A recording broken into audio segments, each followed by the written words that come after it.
في لك قصيدة اسمها الجرس. الجرس. ما قصة القصيدة؟ هذه قصيدة قديمة الحقيقة، وأخذت يعني سبحان الله في قصائد أقوى منها، لكن هي عبارة عن قصيدة تتحدث عن تخيلات إنه يعني رن هاتف جرس الهاتف، استمعت إلى صوت ما أتحدث عن هذا الموضوع. حافظ منها شيء؟ هي المقدمة أحفظ منها، أو ربما حتى لا أحفظها جيدا، لكن لعلي آتي يعني يا سادتي رن الجرس كم رن أحد عبر،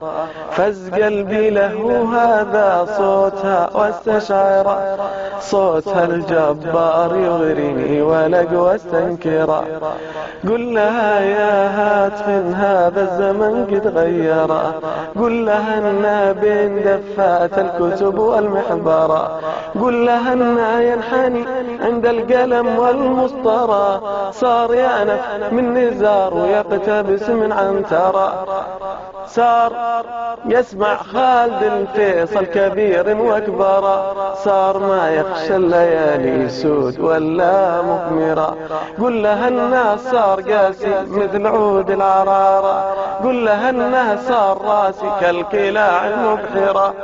صار ناسي ويتناسى لو يرى ما أذكر،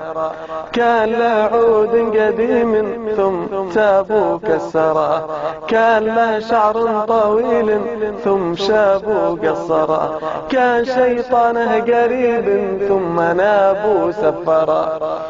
كان هذا والحديث بين مدح ومفخرة، ما شعرت اني رفعت الهاتف الا باخرة، فز قلبي وارتبكت في عيوني غشورة، لو تراني قلت هذا في ثياب ممطرة، لو تراني قلت هذا في نزيع الغرغرة، اطلبوا لا رحمة المولى ونرجو المغفرة، صرت تمتم والجمل لو طاح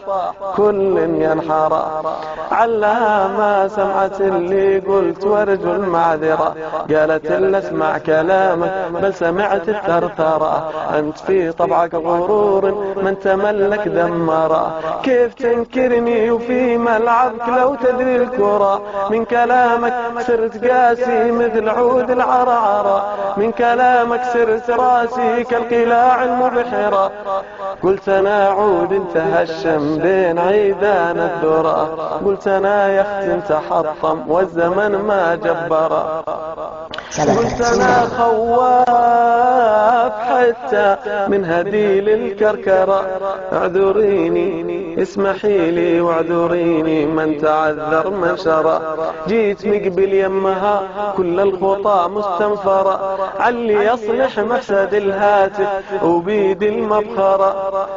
نظرتني في غرور ثم ولت مدبرة، صارت تحث الخطى وخطايانا المتعثرة، لو ترانا شوفة المهزوم والمستنصرة، ضامن هاجر جرت مثلي على كبر مرة، عدت بيتي عدت لأطفالي وما بي نضمرة، عدت أحكي من حكايات السنين الغابرة، كل خوفي لأحلم تسمع حكايات المرة، وان حصل هذا وقد يحصل وهذه تذكرة، سيدي تلقون عند علمي عند باب المقبرة، اي نعم تلقون علمي عند باب المقبرة. وصلت القصيدة ولا لا؟ هي كانت دعاء القصيدة كلها، وعلى فكرة يعني القصيدة كانت مترابطة، لكن الزمن